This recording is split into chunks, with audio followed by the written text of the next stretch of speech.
Exam में 3 तरह से क्वेश्चन आ सकता है। पूछ देगा आधारभूत समानुपातिकता प्रमेय को सिद्ध करें, पहला। दूसरा पूछेगा या थेल्स प्रमेय को सिद्ध करें, दूसरा ये हो गया। और तीसरा नाम दे देगा यदि किसी त्रिभुज में एक भुजा के समांतर, क्या कहे, यदि किसी त्रिभुज में, मान लो ये त्रिभुज है ना, यदि किसी त्रिभुज में एबीसी है, एबीसी इस त्रिभुज का नाम हो गया, ठीक है। यदि किसी त्रिभुज में एक भुजा के समांतर, मान लो एक भुजा के समांतर हमने वो लाइन पार दी, ये कहती है भुजा के समांतर, मान लो ये डी है, तो एक भुजा के समांतर कोई रेखा खींची जाए तो अन्य दो भुजा, अन्य दो भुजा को ये है, कोई अन्य दो भुजा को एक ही अनुपात में विभाजित करके, यानी इतना बट्टे इतना बराबर होगा, इतना बट्टे कोई दिन तो सीधे बता दिए, लेकिन आई कभी करना है। देखिए दिया क्या है, दिया है त्रिभुज एबीसी में डी क्या है, पैरेलल है बीसी का, इतने सवाल में दिया। तुमको सिद्ध क्या करना है, सिद्ध करना क्या करना है, एडी बटे डीबी बराबर होगा एई बटे सी। ये हमें क्या करना है, सिद्ध करना है। देखिए सबसे पहले रचना, थ्योरम में आपकी 4 गो चीज लिखना है। पहले दिया है में जो थ्योरम में कहेगा वो चीज लिख देंगे, तब लिखना है। सिद्ध करना है, सिद्ध करना में कथी लिखाएगा, जो निकालना रहेगा, और तब लिखाएगा रचना, रचना में कथी कर लिखना है, तो जो चीज आप अपने मन से कीजिएगा ना, अपना मन से, वो चीज आप कहाँ लिखेंगे, रचना में लिखेंगे, ठीक है। तो देखिए मन से क्या कर रहे हैं, एक बात बताइए कि डी है ना, ये त्रिभुज है, ये शीर्ष है, वो आई बात से वो लंब खींच रहा है, कथी खींच रहा है, लंब। एक का नाम मान लो एम रख दिए, कथी रख दिए, ये वो आई बात से लंब खींच रहा है, कथी खींच रहा है, लंब खींच दिए। एक का नाम मान लो एन रख दिए। ये क्या है, शीर्ष लंब है ना। तो पहला काम आपने क्या किए, डीएम लंब, ई लंब का साइन होता है, डीएम लंब केकरा पर, एई पर, एई तथा दूसरा क्या कीजिए, ईएन लंब एडी पर, ईएन लंब एडी पर खींचा, यही काम किए। तथा दूसरा काम क्या करेंगे, डी को केकरा से, सी से, और बी को ई से, तथा डी को सी से, कॉमा बी को ई से मिलाया। जेना जेना किए होना लिख दिए। क्या बनी पंखा। चौथा नंबर पर लिखते हैं परमाण। परमाण में आपको क्या करना है, सिद्ध करना है, ठीक है। आइए बताइए, त्रिभुज का क्षेत्रफल क्या होता है, 1/2 गुने आधार गुने शीर्ष लंब होता है। चलिए एक बात बताइए, हम किस त्रिभुज की बात कर रहे हैं, एडीई। कौन त्रिभुज, त्रिभुज एडीई में, ठीक है। बताइए एडीई का क्षेत्रफल क्या हो जाएगा, एरिया ऑफ त्रिभुज एडीई है। एक बात बताइए, एडीई लंब क्या है, ईएन है ना। तो 1/2 गुने ईएन गुने, अगर ईएन लंब लिए तो आधार क्या होगा, एडी। सर तो पहले आधार लिखने दीजिए, वहाँ पे कोई डिक्शन क्या मान लिए, 1। अब फिर आओ, अब फिर देखो, जो चीज दिखा रहे हैं वही चीज देखना, इसमें बहुत चीज है, ठीक है। देखो DBE, देखो DBE दिखाई दे रहा है, DBE दिखाई दे रहा है, दिखाई दे रहा है, दिया है। चलिए आज त्रिभुज में बताइए लंब कौन होगा, DBE, DBE में बता लंब के कौन होगा। क्या यह चीज आपको पढ़ाया गया है, अगर कोई अधिकोण त्रिभुज हो तो लंब ऐसे भी हो सकता है, बताया गया है कि नहीं है? वही दिन लगी ना बताया गया था। समझ में आया? अगर लंब x है, आई आधार होगा इतने होगा y, तो त्रिभुज का क्षेत्रफल 1/2 गुने x गुने y। एक बात बताओ, यहाँ ई शीर्ष है, इधर से लंब एगो कोना में आयल है, क्या ये शीर्ष लंब होगा कि ना होगा? आधार इतने ना होगा ना, आधार इतने ना लेंगे। देखो ना यहाँ, अगर शीर्ष लंब यहाँ आया तो कोई दिक्कत नहीं, आधार इतना त्रिभुज का क्षेत्रफल निकालना तो आधार इतने ना देंगे। समझ में आ रहा है? तो यहाँ पर इस त्रिभुज का क्षेत्रफल क्या होगा? 1/2 गुने EN गुने DB होगा कि ना होगा? आपको नहीं समझ में आ रहा है, समझा रहे हैं। एगो एना लाइन है, एगो हेना है, ई एना गया है, ये एगो शीर्ष हुआ, एगो शीर्ष ये हुआ, एगो शीर्ष, कोई शीर्ष से एगो शीर्ष लंब चाहिए, तो एगो शीर्ष लंब एना गेल है, गेल है कि नहीं यार? एक का नाम N है, D है, E है और B है ना? बताओ अब क्या इतना त्रिभुज का क्षेत्रफल, एरिया ऑफ त्रिभुज DBE निकालना है, क्या होगा? लंब E है, 1/2 गुने EN लंब हो गया, तो आधार ये भुजा ना होगा, लेकिन इतना त्रिभुज का निकालना है तो आधार इतने न लेना होगा। तो क्या होगा? DB होगा कि ना होगा? बोलो, समझ में आया? वही चीज यहाँ पर अप्लाई करना है। अब किस त्रिभुज में? त्रिभुज DBE में। कौन त्रिभुज में?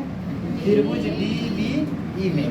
एक बात बताइए, DBE में आप देख रहे हैं तो एरिया ऑफ त्रिभुज DBE बराबर क्या हो जाएगा? 1/2 शीर्ष लंब कितना है? EN गुने, अब आधार क्या हो जाएगा?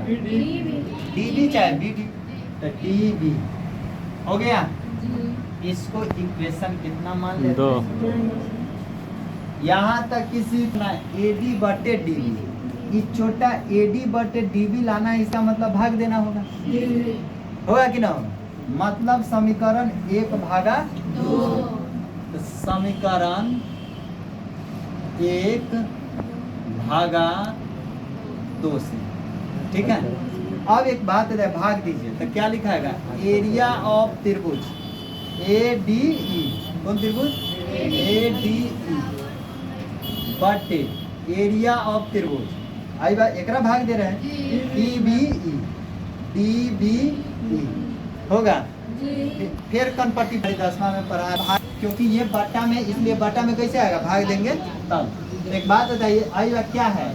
1/2 गुने EN गुने AD है, बटे 1/2 EN गुने DB, यही है। 1/2 से 2 कटेगा, EN से EN कटेगा, यानी एरिया ऑफ त्रिभुज ADE बटे एरिया ऑफ त्रिभुज DBE इक्वल होगा कि ना होगा? AD/DB का इक्वेशन, इसको 3 मान लें। यहाँ तक समझ में आ गया? और देखो, आपको कल समझ में आ रहा है, पता है? ये सब पता है तय लगे, लंब कौन है, आधार कौन है, क्लियर होते जा रहा है। लेकिन ये चीज नहीं पता रहता ना, तो आप कंफ्यूजन में रहते। केना हो गया? आई लागी 15 गो क्लास फ्री में चल। बात बताइए, आप कॉमन सेंस लगाइए, इधर केना आएगा? जेना इधर आया ओने ना इधर होना चाहिए, तब ना आएगा। तो देखिए, अब फिर त्रिभुज AED, कौन त्रिभुज में? कहता त्रिभुज AED में।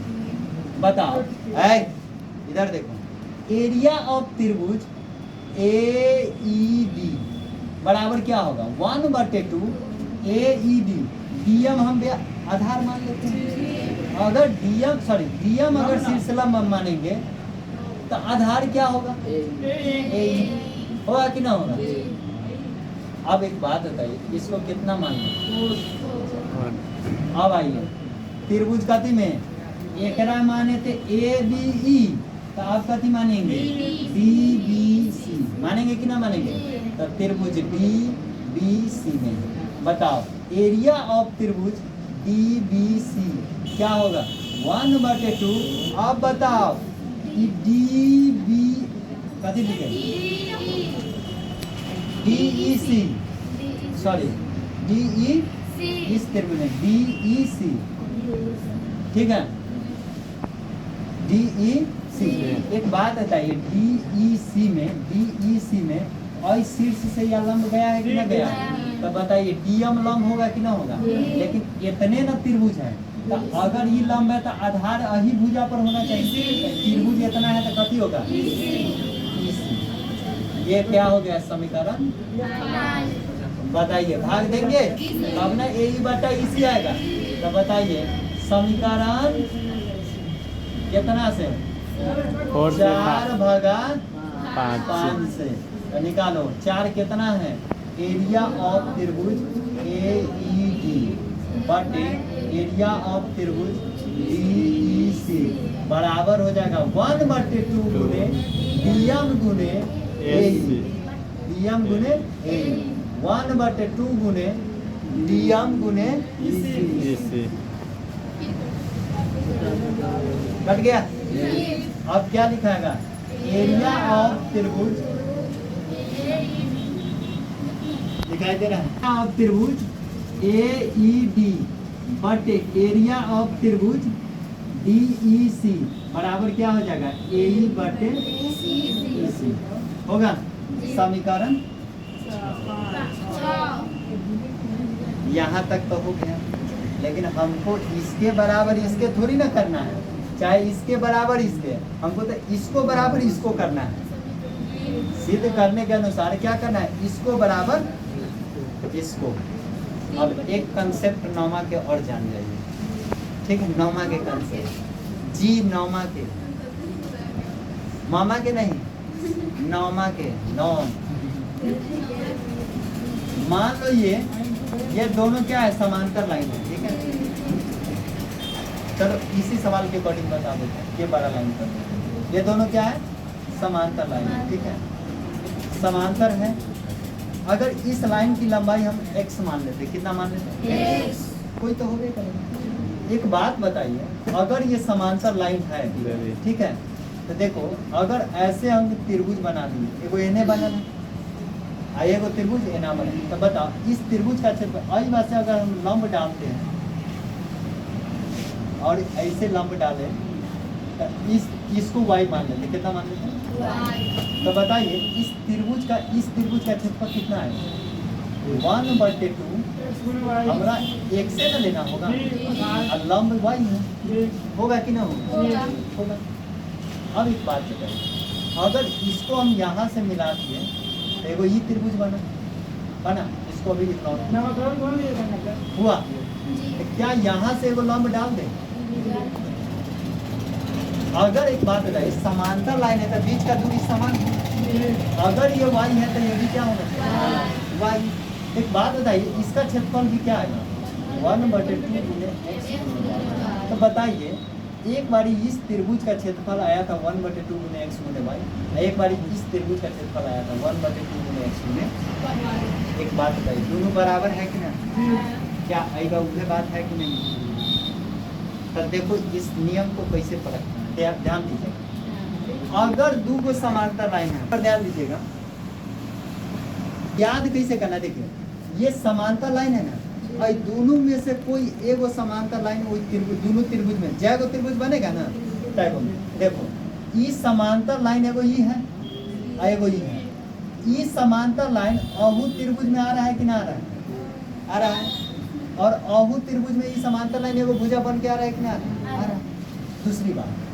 ये एगो बात समझ गए और याद रखिएगा एगो शीर्ष दूसरा समांतर लाइन में सटना चाहिए तो देखो एगो शीर्ष एक बार सटल है दूसरा में एगो शीर्ष एक बार सटल है कि ना तब त्रिभुज का क्षेत्रफल क्या होगा इक्वल होगा अगर कोई पूछेगा कि बताइए अगर एना कोई ये समांतर लाइन है ठीक है ये क्या है समांतर लाइन है एगो त्रिभुज एकड़ त्रिभुज 84 एकड़ क्षेत्रफल कितना है 84 अब आपसे पूछेगा बताइए इस त्रिभुज का क्षेत्रफल कितना होगा तो देखो एगो समांतर लाइन है कि ना है एकड़ शीर्ष एगो सटल है एकड़ क्षेत्रफल त्रिभुज में देखो इस समांतर लाइन आ रहा है कि ना आ रहा है एकड़ शीर्ष दूसरा में सटल है एकड़ 84 था तो अहू के 84 होगा कि ना होगा ना।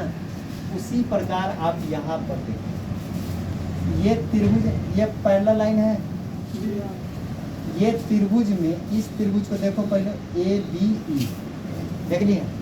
एक बात बताइए, ये आ रहा है एगो समांतर लाइन की नहीं, एगो सिर सटल है, और इस त्रिभुज में देखो एगो समांतर लाइन आ रहा है कि ना आ रहा है, एगो सिर सटल है। क्या ये दोनों त्रिभुज का क्षेत्रफल इक्वल होना चाहिए कि ना होना चाहिए? यही बात प्रूफ कर दिए, इक्वल होना चाहिए। अब चलो, यानी क्या ये त्रिभुज का क्षेत्रफल क्या है? इक्वल। डी और DEC, DB और DEC इक्वल हो गया, दोनों नीच का क्या हो गया? इक्वल। अब आइए ऊपर का की बात करते हैं, ADE है, आई में क्या है? AED। एक बात होगा, एक गो त्रिभुज ना, हम एक गो त्रिभुज का क्षेत्रफल केनियों से निकालेंगे, क्षेत्रफल इक्वल ना होना चाहिए। इसका मतलब ये ऊपर का दोनों तो इक्वल है और ये दोनों तो इक्वल हो गया कि ना हो गया? यानी ध्यान दीजिएगा, एरिया ऑफ त्रिभुज ADE